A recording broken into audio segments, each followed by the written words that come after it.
be the death pacify. I'm out in my room. I came close to the light. It came sleeping. I came close to the shadow. It was below the storm. My sleep-feeding mouth has become dissonant. My fellow creatures have come to die. Think about the dramatic words of the world's first young monster. Enheduanna wrote this hymn while she was exiled in the place of the goddess Inanna. She was the high priestess of the moon god Nanna, and lived over 4,300 years ago in Mesopotamia, which is now called Iraq. Through her words, we are given a special meaning to the thoughts and emotions of a remarkable woman who lived in ancient civilizations that have been dead for almost 2,000 years.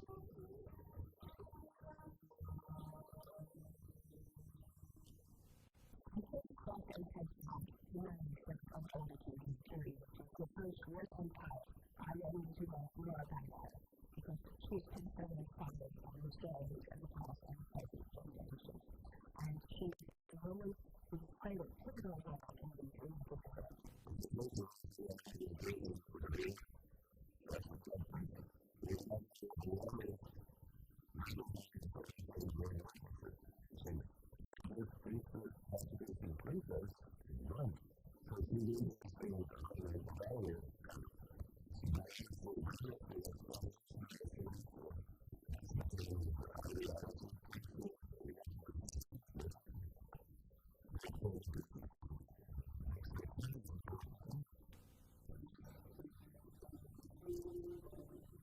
In 1922, the British archaeologist �14🀶🀶 led a famous expedition to uncover the ancient city of Ur, buried under a mound of sand in southern Iraq.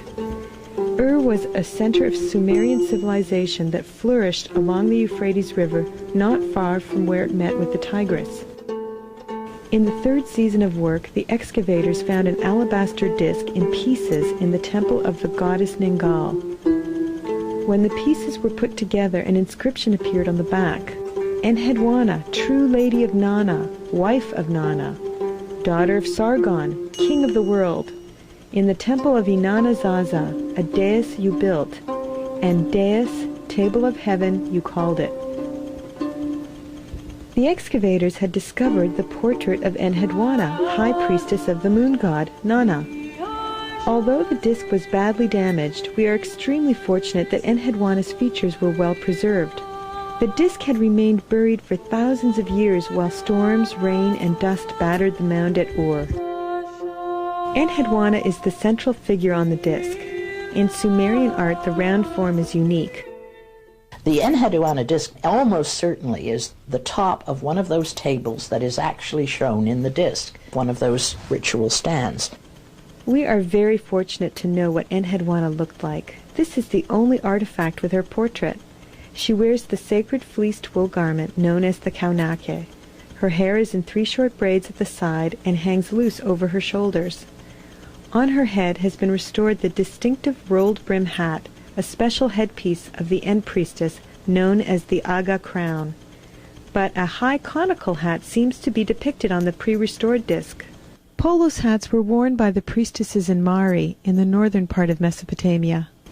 Her face, which is in profile, reveals her strong features with an aquiline nose and a clear gaze. Enheduanna's right hand is raised in the Sumerian gesture of humility called touching the nose. She is overseeing the pouring of a libation by a nude priest in a ritual inauguration of the new dais, which she calls Table of Heaven. On the back of the disc, on the inscription, Enheduanna calls herself True Lady of Nanna and Wife of Nanna. I first guess that she was the incarnation of the wife of Nanna, Ningal, as Ningal was the divine wife of the god Nanna. She was the human wife of Nanna on earth. She acted out all the duties and obligations of such a role. At the top of the Sumerian pantheon of the gods was An, also known as Anu, who was the god of heaven as well as the god of the sky. Enheduanna's name means ornament of An, or ornament of heaven, or ornament of the sky. Her name links her to the top of the pantheon and to Inanna, the goddess of love and war, who is often also called the ornament of An because she is often referred to as the beloved of An. Enheduanna was the high priestess of Nanna, the moon god, who was the grandson of An. Nanna was coupled with the goddess Ningal, and they had 2 children, Inanna and Utu, god of the sun. There are many more gods and goddesses, but these are the main ones that Enheduanna writes about.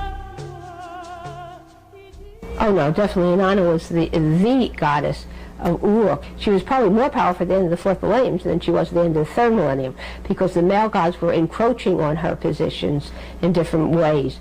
It would seem to me that she was the original divinity who bestowed kingship. And all the royal figures in the south that are beloved by Inanna are crowned by Inanna to be king. She's certainly very important from earliest times. There's a quality she has that no other goddess I had ever studied had, and that is she represents a wholeness.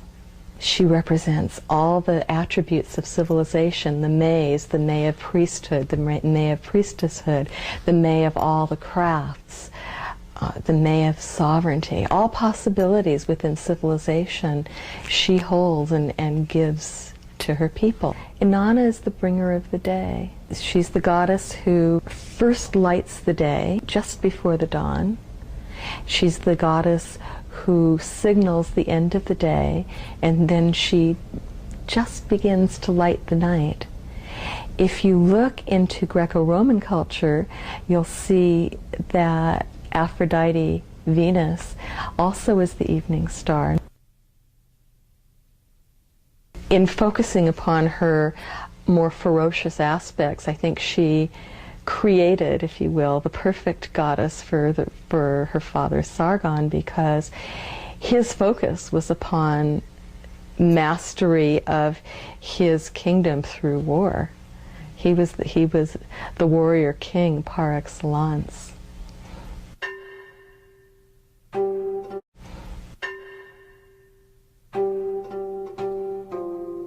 Enheduanna was appointed as high priestess to Nanna by her father the king during a unique time in history. Through tremendous bloodshed and political strategy, Sargon was the first to successfully unite Akkad in the north and Sumer in the south under one central government. This was the first empire in the world. The northern Semitic people, known as Akkadians, spoke Akkadian. Sargon was determined to transfer the center of power to the northern city Akkad away from the southern cities. Revolts sprang up sporadically throughout the Sargonic rule as the Sumerian cities in the south tried to free themselves from Akkadian rule. Many scholars believe Sargon appointed his daughter High Priestess in Ur to assist him in controlling the southern Sumerian cities. Her writings, it is said, were politically motivated to merge Sargon's Akkadian deity, Ishtar, with the Sumerian goddess Inanna. Enheduanna grew up in the midst of revolutionary times. For the 500 years before Sargon came to power, Sumerians had dominated the region. Sumerian was the principal language spoken, and Sumerians had invented and developed the pictographic script that was the basis for cuneiform. When Sargon came to power, he brought in a centralized government, bringing the Sumerian-dominated period to an end. He made radical changes in art, theology, and politics. Akkadian replaced Sumerian as the primary spoken language, and Sumerian became a written language used for sacred texts. Enheduanna endured violent times sporadically throughout her long reign as End Priestess of 60 years. She remained High Priestess throughout the turbulent reigns of both her brothers, Rimush and Manishtushu. She also ruled through most of the reign of Manishtushu's son, Naram-Sin. It wasn't until his reign that Sargon's ambitions were consummated and the empire was firmly established. Naram-Sin broke with royal ideology by adopting the title the Divine One, and was the first king to be depicted with the horned crown of divinity. This political shift allowed Naram-Sin to claim for himself the city god's land and possessions, which was traditionally the property of the temple. And here began the trend in which the king began to surpass the influence of the temple. Enheduanna embraced the new consciousness of the individual. She was the first to break the Sumerian tradition, whereby scribes wrote anonymously, and is the first person to include personal details in her writings. Yet I am the brilliant and priestess of Nanna. O my queen beloved of An, may your heart take pity on me.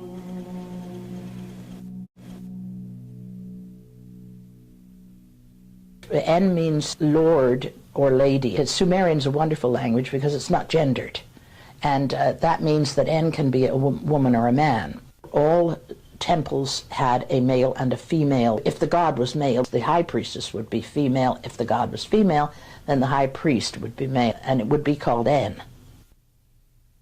I concentrate on her actual religious roles as the greatest high priestess of her time, and therefore could wield power from this position because of her religious role.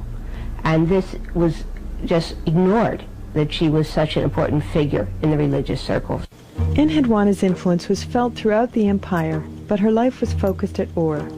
The temple was the center not only of religious life, but of economic and social life as well. The temple served as the core of the community that crystallized into cities. As En Priestess, Enheduanna managed the extensive agricultural lands which surrounded the temple.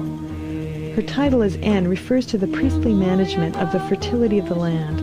She had to maintain the temple, monitor economic transactions, as well as oversee the preparation and enactment of prescribed rituals throughout the year. To manage these duties, she had a large personal staff. Cylinder seals of 3 of Enheduanna's servants were found in the royal cemetery of Ur. The seals belonged to Ada, her steward, 𝃃𒁺𒀶𒈾, her hairdresser, and the scribe 𝃃𒁺𒀶𒈾. Cylinder seals belonged to important officials and were used as an official stamp or signature. They were carved in reverse on precious stones, and when rolled out onto clay tablets came out as a positive relief. Although digging at Ur stopped several decades ago, William Hallow recently discovered in a private collection a new cylinder seal dedicated to Enheduanna by another scribe. You don't get seals inscribed to fictitious characters. My heart leapt up when I beheld another Enheduanna seal. She must have been a significant figure at court to have so many different courtiers dedicate their seals to her, which isn't surprising given the fact that she's represented on a disc as wearing the flounced garment, otherwise reserved for divinity. And many figures are represented in flounced garments, but I think in the case of Enheduanna, it is meant to emphasize her status, that she is part of a family that claims divine honors.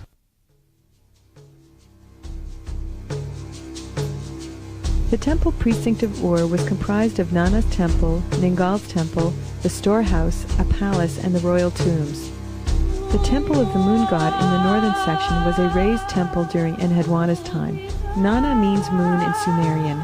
Throughout Sumer, the moon was observed nightly, both for ritual purposes and for calculating time. The Sumerians followed the 29.5-day cycle of the moon. On the day of the new moon, a festival was celebrated each month. Offerings to the moon god included bulls, sheep, lambs, and goats, as well as baskets of dates, pomegranates, and other fruits.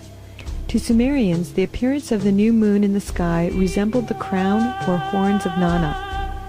Correspondingly, the shape of the boats, the primary mode of transportation through the marshes, still copy the crescent shape of the new moon.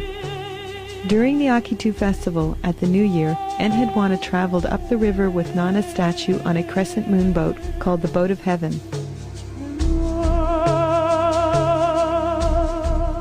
Adjacent to Nanna's temple was Ningal's temple. The 𝃃𒁺𒀭, the house in which the En Priestess lived, which is called 𝃃𒁺𒀭, it is a double building. It is the actual residence of the En Priestess plus the temple of Ningal. That's one of the things, that the physical evidence to show this relationship, that the temple to the goddess Ningal is the home of the divine and the human priestess.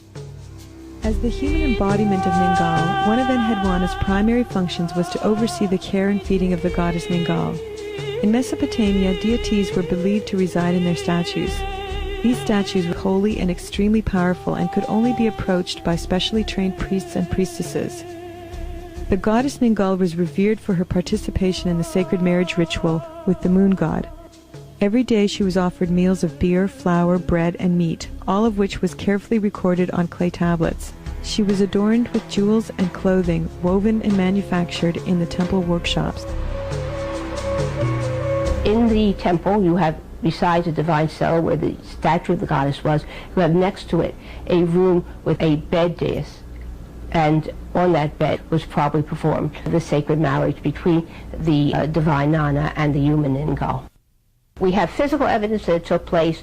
We know there are some secret names for the room, Algrun, and all kinds of strange names for this room, which would indicate a mystical union took place there, mystical union of some sort, but we don't have any real details which we could say, this is. But that's true of all religions. Mysteries are usually not written down.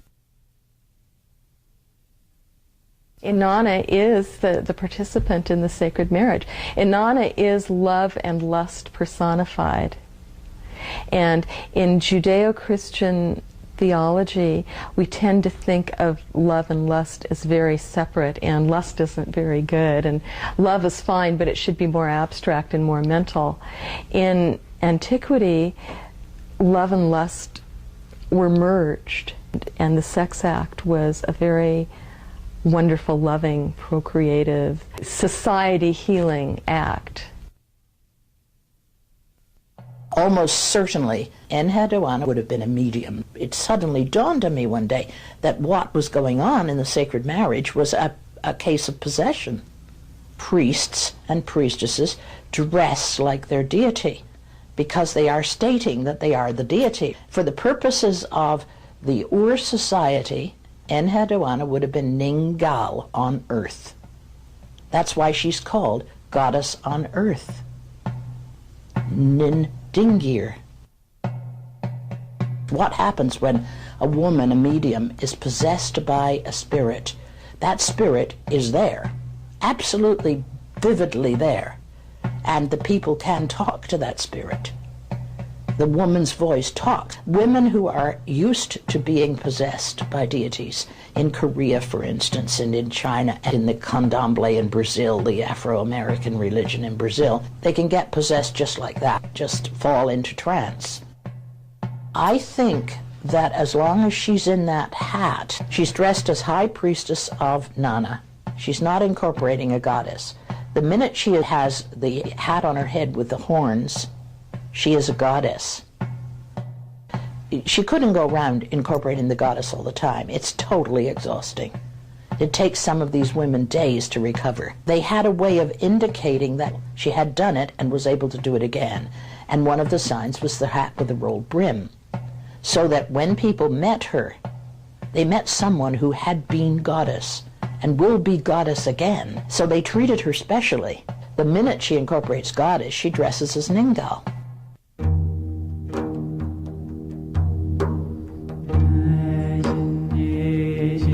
Stretched out my hand to the fruitful bed, nor have I revealed the word of Ningal to anyone. We do not know exactly in which way this word of Ningal would have been recognized by Enheduanna, but in the line before that she speaks about the bed, and it could be a hint that this might be through dreaming, since we know there are different means by which people get knowledge about the gods' thoughts, about the gods' plans. And we have literary texts where we see women in the role of dream interpretesses. It's the concept of all the Mesopotamian omens, what the ancient dream interpreters had to do, that they would understand, and then would take measures against bad things announced through a dream. And that was called to solve a dream. I think that was one of the main tasks of priests in these times. First, to try to get knowledge about the future, what the plans of the gods were, and then to try to influence them, to help them come into being, or to try to prevent them to come into being. That was the main power, this huge power this woman had in her time. One of the things that is a regular royal inscription is the installation of an end priestess. It will say the year the end priestess of Nanna was installed. And they happened once in a while, but they were so significant that they were used to mark years. The interesting thing about Frayne is he's a Sumerologist at the University of Toronto, and he's doing work on the royal inscriptions of Mesopotamia, and he'll have an administrative document from a temple which says, acquired one lady's bed, acquired one lady's throne, acquired spreads for the bed, and so on. His article argues that the sacred marriage was used for the installation of an end priestess, and that would make some sense, because she was the representation of the wife of the deity, Nanna. First, how is she chosen? She's chosen by goat entrails. You have a wonderful ceremony in which the king oversees a sacrifice, pomp and circumstances of a goat, and the royal diviners are there to read the entrails and to decide which of the candidates will be most pleasing to the god for the role of the high priestess, the En of Nanna Sin. Once she is chosen, there is a period of training that she has to undergo, like 2 or 3 years. So during that period of time, she was probably in seclusion to learn her role and be trained before she actually was ordained to take over the position. Enheduanna is probably a name given to her on her ordination. We don't know her actual birth name. It means En, the En, Hedu, the ornament of heaven. Joan Weston Holtz has translated a fragment from a hymn written by Enheduanna herself in praise of her sacred ordination ceremony. Perhaps it was sung while she entered her new sacred dwelling in the 𝒃𒁺𒀭💾. The purification rites of Enship are prepared. In Ur a dwelling has been established. Your name is sweet. Nanna the prince called it. Correspondingly, your holy words please An, the god of heaven. O my Enheduanna, may you be exalted in heaven. The purification rites of the 𝒃𒁺𒀭 are prepared for you. The sacred powers of Enship are established. To the 𝒃𒁺𒀭 she proceeds. Based on a text from 𝒃𒁺🀭 depicting the installment of a high priestess, we gain more details which may be relevant to Enheduanna's ordination. First, the high priestess was anointed in the temple. Then, on the days that followed, her hair was ritually combed, her garment consecrated and placed in the house of her father, where she performed various sacrifices and ceremonies. In the evenings, she sat on a throne and received presents: special earrings, bracelets, a turban, a breastplate. On the 6th day, the high priestess ate and left her house, accompanied by bridesmaids. Her head was covered like a bride. In the evening at the temple she ate a ritual meal, then received a new garment, a bed, a chair, and a stool from the elders. A special coverlet was spread over the bed. While singers chanted, the sister of the high priestess bathed her feet. Afterwards she prepared herself by ritual washing. Then, finally dressed, she lay down on the bed, and it is assumed that she performed the sacred marriage. After this ceremony she takes up permanent residence in the 𝒃𒁺🀭. The act of ritual washing was a significant part of the end priestess's cultic practices and was necessary to ensure purity during rituals and otherwise. Remains of the 𝒃𒁺🀭 reveal the importance of purification. In the foyer of Enheduanna's quarters was a ritual washing place for her private cultic use. In another section, a large room with a sunken waterproof floor was used for ritual cleansing. Next to it was a room with a large clay brazier. Enheduanna's own poetry reveals these practices when she says to Inanna, "I have heaped the coals in the brazier, I have washed in the sacred basin."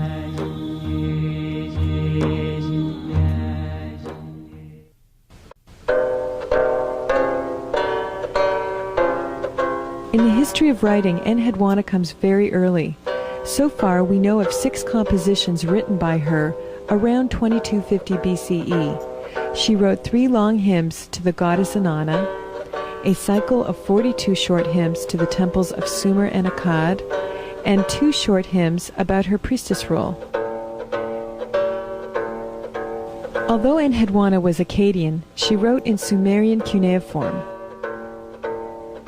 Cuneiform is the name of the wedge-shaped writing that is formed by pressing a reed stylus onto a wet clay tablet. Clay was the only abundant natural resource in Mesopotamia. Cuneiform was first developed by the Sumerians to record financial transactions around 3400 BCE. It evolved slowly, and by about 2600 BCE, it was used for longer, more literary writings.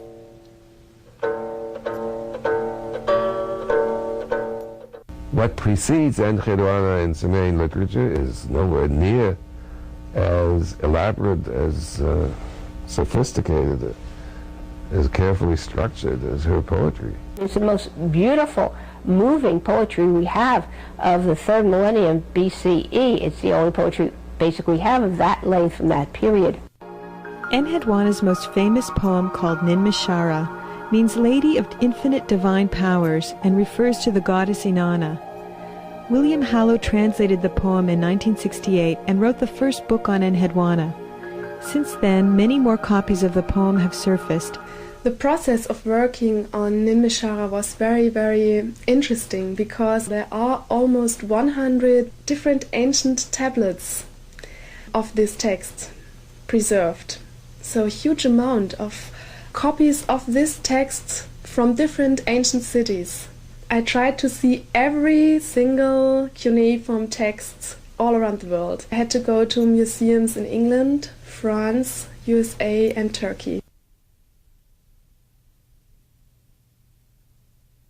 The most thrilling experience was to understand that this high priestess, Enheduanna, had the spiritual power and the religious background to create something out of words which would alter a whole political situation.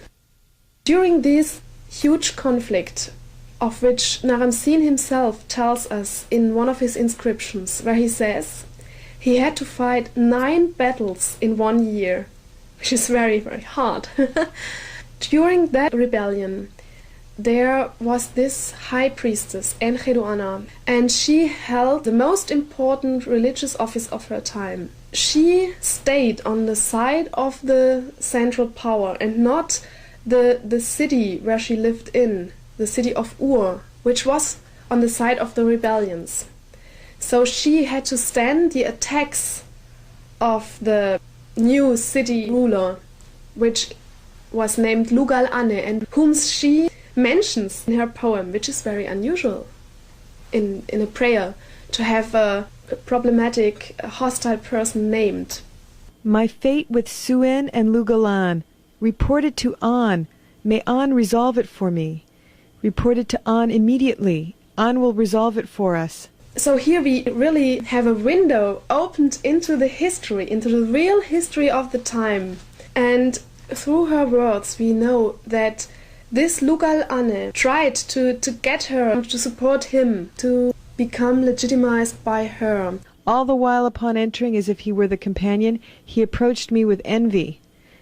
He wants to present himself as the real companion of Inanna. That's a position which the Sargonic ruler claims of himself.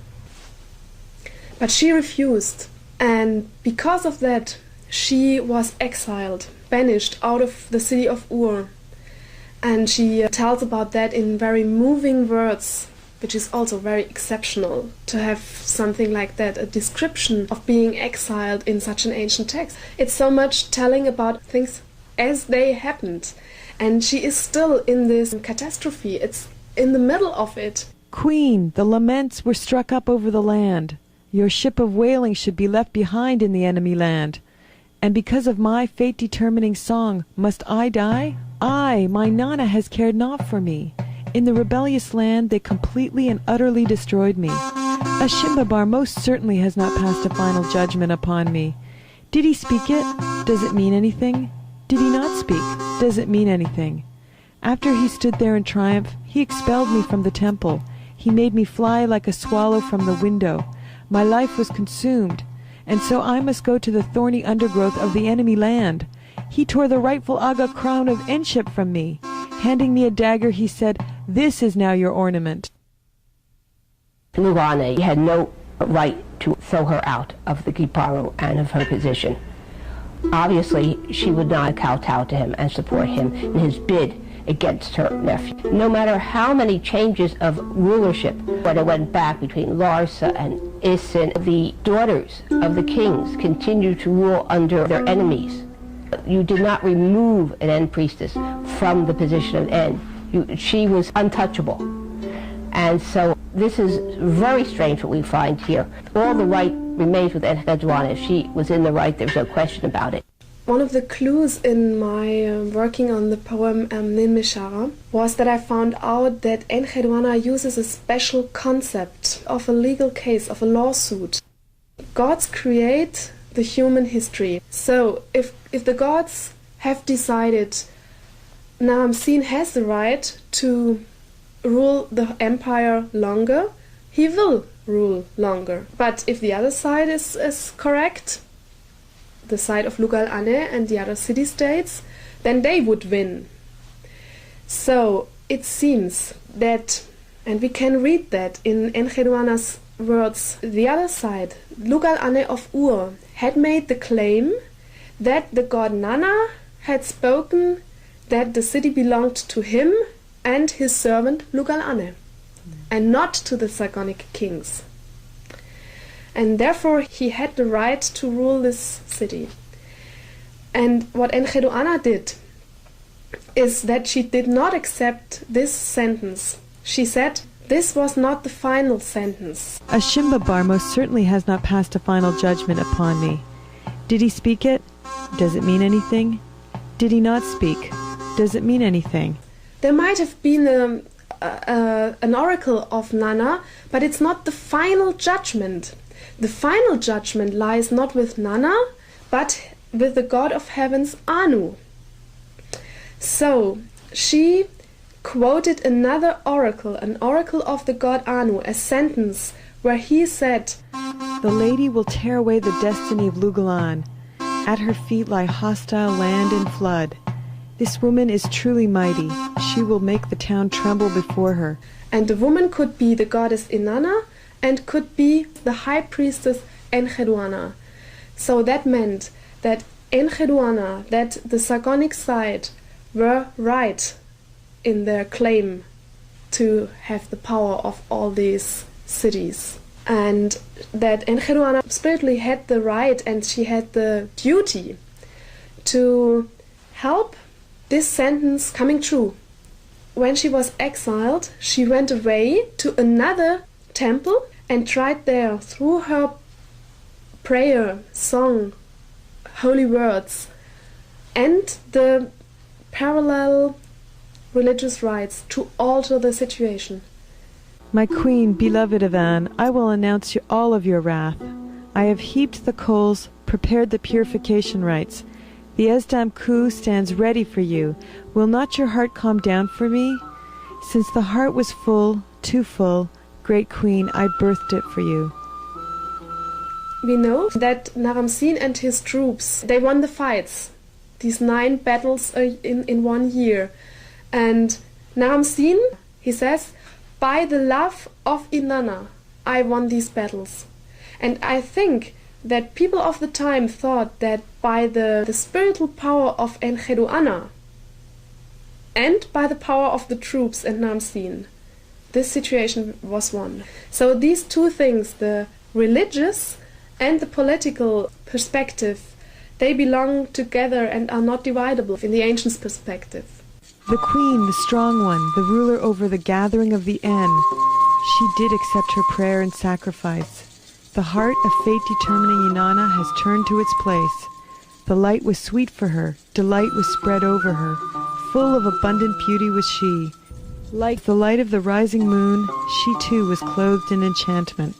Nanna came out to rightfully gaze at her in awe.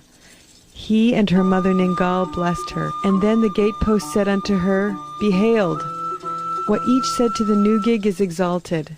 Destroyer of enemy lands, endowed with the cosmic powers from An, my queen draped in enchantment, to you, Inanna, praise. To cope with this horrible situation, and in the end to win the situation, must have been like a miracle. It must have been like a proof that Inanna was as mighty as Enheduanna and the Sargonic people claimed her to be, and that Enheduanna's words, Enheduanna's writes what she did in this horrible situation had been the absolute right thing to do. And I think one can understand perfectly that people wanted to keep such a powerful spiritual text, and they wanted to keep it as an example, as a model for future generations. Enheduanna was the High Priestess of the moon god, the city god of Ur, but she understood herself as the main priestess of whole Mesopotamia, and therefore the voice of Inanna. In the time of Enheduanna, the idea of having a larger empire was very, very new. It was brand new. In a way, one can say that Enheduanna is the theologian, the thinker, the brain behind that empire, that she modeled the ideas of a bigger state in words. I think people might have found fascinating about her that she laid the foundation for the thought of greater empire and greater community of the gods working together.